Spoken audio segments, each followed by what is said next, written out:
Bonjour les troisièmes, nous allons continuer notre séquence sur comment donner son avis et convaincre et nous poursuivons notre étude du sujet de réflexion. Nous voyons maintenant notre troisième vidéo sur ce sujet-là. Bien, vous aviez pour aujourd'hui à terminer un entraînement à l'expression écrite et je rappelle que si vous ne vous entraînez pas de façon personnelle, vous ne pouvez pas progresser. Et vous deviez travailler sur le sujet 9. Pour ce sujet 9, je vous avais demandé de rédiger une sous-partie du sujet et de la rédiger entièrement. Alors on avait trouvé un plan ensemble, on avait trouvé un plan en deux grandes parties puisque le sujet demandé justement était une question qui proposait deux thèses, les avantages et les inconvénients de la vie à la ville, rappelez-vous. Et nous avions proposé deux sous-parties dans chaque grande partie. Je vous avais demandé donc de développer une sous-partie en faisant bien attention à prendre vos trois arguments qui avaient déjà été proposés et de développer chacun de ces arguments, puis d'y ajouter un exemple précis pour illustrer votre argument. Alors, moi, c'est ce que j'ai fait. J'ai choisi de présenter un avantage de la vie à la ville, donc ma deuxième grande partie, ou la première, hein, comme on veut. Je commence. Un autre grand avantage de la vie à la ville, c'est d'offrir aux citadins une vie plus diversifiée. Vous voyez que là, je commence ma grande sous-partie par une phrase qui introduit en quelque sorte ma sous-partie. Je vous rappelle qu'un sujet de réflexion doit toujours être très très clair et lorsqu'on est clair, on se répète souvent et on doit prendre par la main celui qui lit notre texte et à chaque fois lui dire nous sommes dans telle partie, je vais vous parler de cela, je vais vous parler de cela. Donc il faut à chaque fois essayer de remettre une introduction à chaque sous-partie. Une petite phrase suffit bien sûr. Je commence avec le premier argument. D'abord, la population qui vit dans les villes est bien plus hétéroclite qu'à la campagne. J'ai repris, comme d'habitude, mes mots introducteurs de paragraphe pour hiérarchiser mes idées. Ici, c'est mon argument que j'annonce, d'accord ? Qu'est-ce qu'il me manque? Alors le mot hétéroclite, cela veut dire avec des gens très différents les uns des autres. Qu'est-ce qu'il me manque maintenant? Il faut que je développe mon argument, que je l'explique, que j'explique ma pensée. Il est très facile de faire de nouvelles rencontres et les occasions ne manquent pas, que ce soit dans les parcs, les cafés ou même dans les rues. À la ville, les gens viennent souvent d'univers et d'horizons très variés, ce qui est enrichissant, car rencontrer quelqu'un d'un autre pays, d'une autre culture, est toujours source d'enseignement.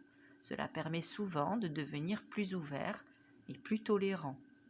Ok, donc j'ai expliqué mon argument.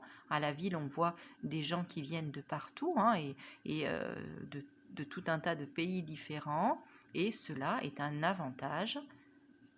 Qu'est-ce qui me manque maintenant? L'exemple. Il est remarquable, par exemple, que lors des dernières élections présidentielles, certains partis politiques racistes qui prônent l'exclusion des étrangers ont obtenu bien plus de voix à la campagne que dans les villes, alors même que les habitants des campagnes ne côtoient que très peu d'étrangers. Côtoyer une population hétéroclite rend donc plus tolérant. Alors ici, mon exemple, je l'ai choisi dans les médias, dans les actualités. Enfin, c'est une actualité qui est un peu ancienne, mais c'est notre dernière élection présidentielle.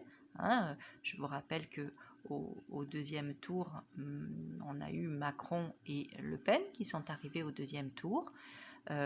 Ici, mon exemple est choisi dans l'actualité politique. Je remets ensuite, après mon exemple, une phrase qui vient conclure mon argument et qui vient être comme une preuve.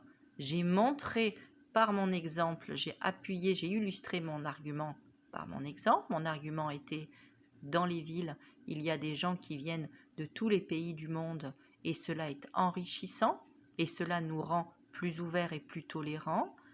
Je donne un exemple pour illustrer cet argument qui est tiré d'un exemple politique, les dernières élections présidentielles.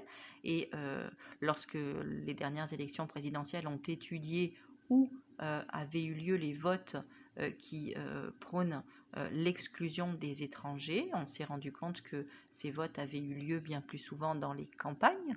Or, dans les campagnes, il y a très peu d'étrangers, alors que ces votes avaient été beaucoup moins importants dans les grandes villes ou dans les banlieues, dans lesquelles les gens savent vivre les uns avec les autres, et cela ne leur pose pas de problème. Deuxième argument, la vie à la ville est aussi plus diversifiée, parce que l'offre culturelle y est bien plus importante. C'est mon deuxième argument, je le présente. Je vais maintenant l'expliquer, le développer. En effet, les cinémas, les musées, les salles de concert, rajoute mon S, les salles de concert sont bien plus nombreux dans les villes et offrent aux citadins un choix de sorties très varié. Donc il n'est pas rare, au cours d'une année scolaire, de participer avec ses enseignants à une sortie au théâtre, au cinéma ou au musée. Donc ici, vous voyez, j'ai utilisé des connecteurs logiques pour montrer, pour expliquer que je vais préciser ma pensée logique, je vais développer mon argument. Je mets maintenant mon exemple. Je fais toujours de la même façon. Argument, je développe mon argument, je mets mon exemple. Depuis 2 ans, j'habite à Mios. Je n'ai pas souvent l'occasion de sortir car les lieux culturels sont un peu trop loin de chez moi. Lorsque je vivais à Montreuil, en Seine-Saint-Denis, je profitais avec plaisir du cinéma Le Méliès et du grand théâtre de la ville où je pouvais me rendre à pied. Ainsi, je sentais que je devenais plus cultivée. Dernier argument sur cette sous-partie, enfin, cette diversité se retrouve aussi dans les commerces. J'explique mon argument. Les boutiques sont plus nombreuses en ville, elles sont variées et offrent un très large éventail de possibilités. Il me manque mon exemple. Ainsi, en se promenant dans certaines rues de Bordeaux, on trouve des aliments de tous les pays du monde, de toutes les couleurs. J'aime beaucoup observer les étals des marchands indiens, africains, les fromagers, les pâtisseries orientales, en pensant aux repas fabuleux que je pourrais cuisiner. Puis, je peux aussi marcher un peu vers la rue Sainte-Catherine et rêver devant les boutiques de luxe. Vous voyez que dans cette sous-partie, j'ai procédé toujours de la même façon. Chaque argument est construit de la même façon. Je donne un argument, je développe, j'explique mon argument, je donne mon exemple. Je choisis ici un exemple dans la vie personnelle, l'expérience personnelle et dans la politique. Alors, on va regarder une autre proposition pour une autre sous-partie de ce même devoir. C'est un devoir qui m'a été envoyé par l'une d'entre vous. On va le regarder ensemble. Donc, ici, l'élève a choisi de traiter d'une sous-partie qui montre les inconvénients de la vie à la ville. On le lit ensemble. D'abord, la ville est constituée de tellement de monde que les gens ne prennent pas le temps de se connaître, de discuter. Chaque personne est souvent pressée, elle doit aller au travail, s'occuper des enfants, faire des courses, tout en étant dans un environnement extrêmement stressant, avec ses embouteillages, ses accidents. En effet, j'ai demandé l'avis de ma mère sur ce sujet, car elle a vécu quelques années à Paris. Elle m'a dit que personne ne se préoccupe beaucoup des autres. Chacun fait ce qu'il a à faire, sans parfois même dire bonjour à ses voisins. Ensuite, le second problème de la ville est que le prix très élevé des logements. Il est assez dur de trouver un appartement qui nous convienne dans une ville où des centaines de personnes ont la même recherche que nous. De plus, je regarde une émission nommée Sœurs d'appart, où le but des agents immobiliers est de trouver le bien parfait des clients de plus en plus compliqués. Il arrive que l'émission s'occupe de clients voulant habiter dans une grande ville comme Paris, Bordeaux, Toulouse, et les prix des biens proposés sont exorbitants. Enfin, La concentration élevée des habitants et des habitations reste une contrainte majeure. Souvent, les prix sont tellement élevés que les demandeurs se retrouvent avec un bien beaucoup trop petit pour eux, sans jardin ni balcon. Les jardins publics se font de plus en plus rares en ville. Il est souvent difficile de trouver un endroit avec de la verdure proche de chez soi. J'ai lu plusieurs livres dont l'histoire se déroule dans des grandes villes, comme Au bonheur des ogres de Daniel Pénac. Et pas une fois, il n'est question de balcon ou de jardin. Les promenades du personnage principal, Benjamin Malocène, se déroulent tout simplement dans les rues et non dans un jardin public par exemple, même avec la présence d'un chien, le chien Julius. Voilà, donc c'est un excellent devoir. Vous voyez que c'est tout à fait possible. Chaque paragraphe est construit parfaitement. Il présente l'argument, développe l'argument et donne un exemple pour illustrer l'argument. Ici, votre camarade a choisi des exemples dans sa vie personnelle et des exemples à la télévision et des exemples dans un roman qui s'appelle Au bonheur des ogres. Un roman que je vous conseille d'ailleurs de lire, est un roman policier extraordinaire et qui est toute une série que vous pouvez tout à fait lire cet été. Je suis sûre qu'il vous plaira.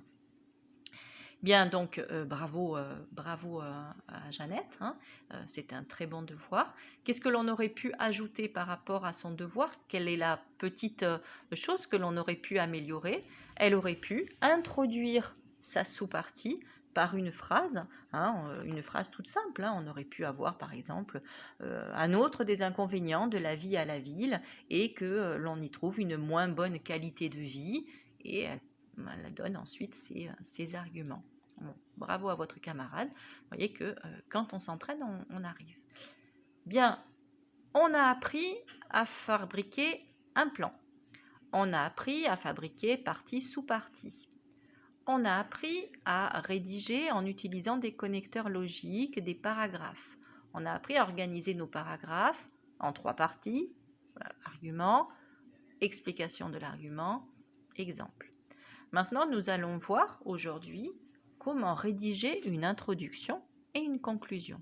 Un bon devoir d'argumentation, bien évidemment, commence toujours par une introduction. Alors, cette introduction, elle doit être rédigée au brouillon.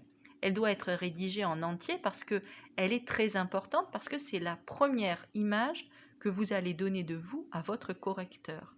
Et donc, on doit la soigner tout particulièrement. On doit faire attention aux phrases et à la façon dont on rédige notre introduction.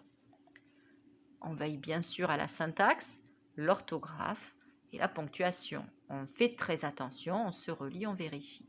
Alors, comment est-ce qu'on écrit une introduction?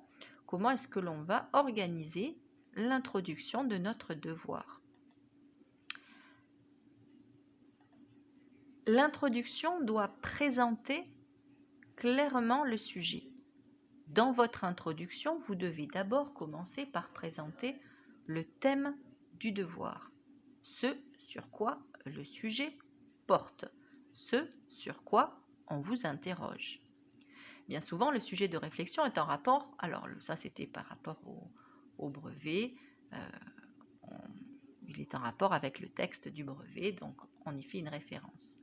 Une fois qu'on a présenté le thème du devoir, on doit présenter le sujet et sa problématique, c'est-à-dire on doit expliquer la question qui nous est posée, on doit expliquer le problème sur lequel on doit réfléchir. Et pour dégager cette question posée, on va la répéter ou bien on va la reformuler avec nos propres mots. Et puis, enfin, donc vous voyez que c'est en 3 parties, une introduction. Enfin, vous allez devoir annoncer l'articulation de votre réflexion, c'est-à-dire annoncer votre plan. Donc, vous devez, dans cette partie, annoncer le plan.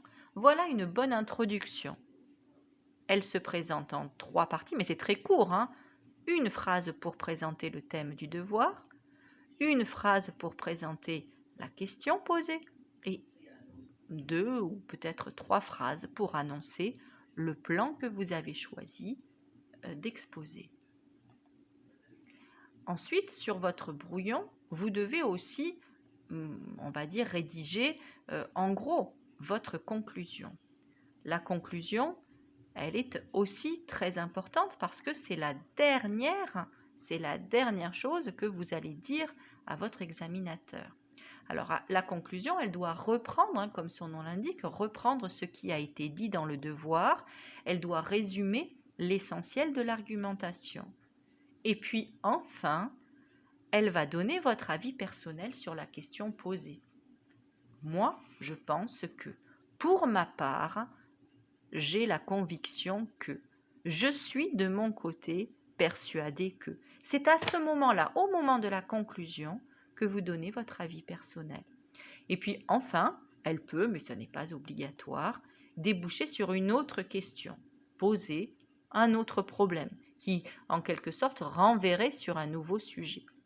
Alors, vous vous souvenez, on avait travaillé ensemble sur le port de l'uniforme à l'école. Et on avait étudié ce sujet-là, on avait trouvé ensemble des arguments dans un tableau, on avait fabriqué un plan et vous aviez rédigé une sous-partie de ce devoir. On va ensemble essayer de rédiger l'introduction de ce devoir.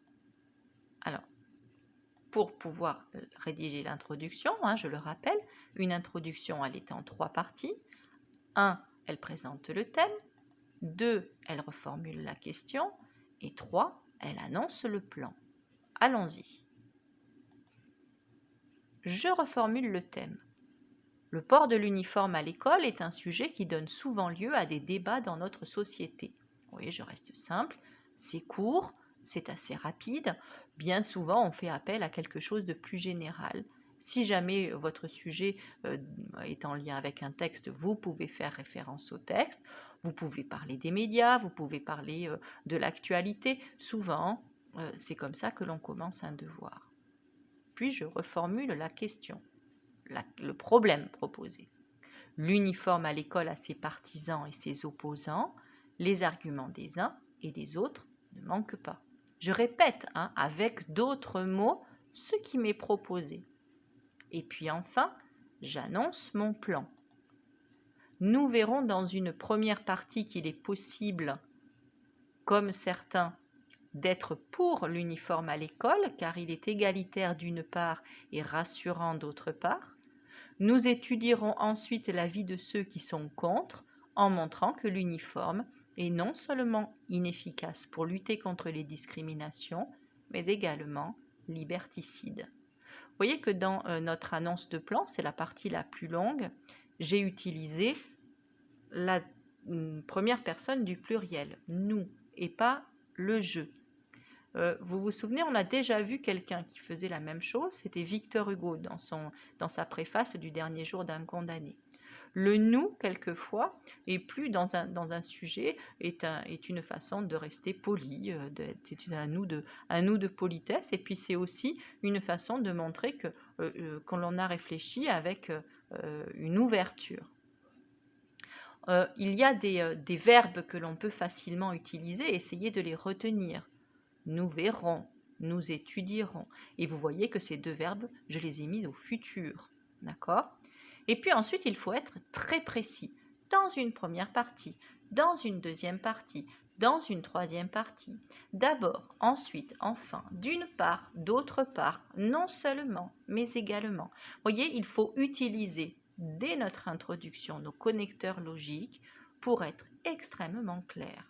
Et voilà une introduction, vous voyez que ce n'est pas très long, une introduction. Ensuite, bien sûr, tout cela, dans le devoir, on ne marque pas introduction, on fait un premier paragraphe et puis on sautera 2 lignes sur ce premier paragraphe. Le port de l'uniforme à l'école est un sujet qui donne souvent lieu à des débats dans notre société. L'uniforme à l'école a ses partisans et ses opposants. Les arguments des uns et des autres ne manquent pas. Nous verrons, etc., etc. Et le plan est proposé. Ok, une fois que l'on a écrit sur notre brouillon notre introduction, on essaye de jeter les bases de notre conclusion. Alors, dans notre conclusion, il y aura un résumé de ce qui a été présenté, de l'argumentation qui a été présentée. On pourra utiliser les termes tels que nous avons vu que, nous avons donc étudié que, comme nous l'avons montré, d'accord? Et puis ensuite, vous donnerez votre avis personnel. Et là, ici, vous pouvez y passer un peu plus de temps, bien évidemment. Pour ma part, je pense que, je suis persuadée que, je suis convaincue que, j'ai la conviction que, etc. Voilà, à vous de travailler. Vous allez rédiger l'introduction pour le sujet 9, celui sur les villes. Donc, vous allez reprendre votre leçon, regarder votre leçon.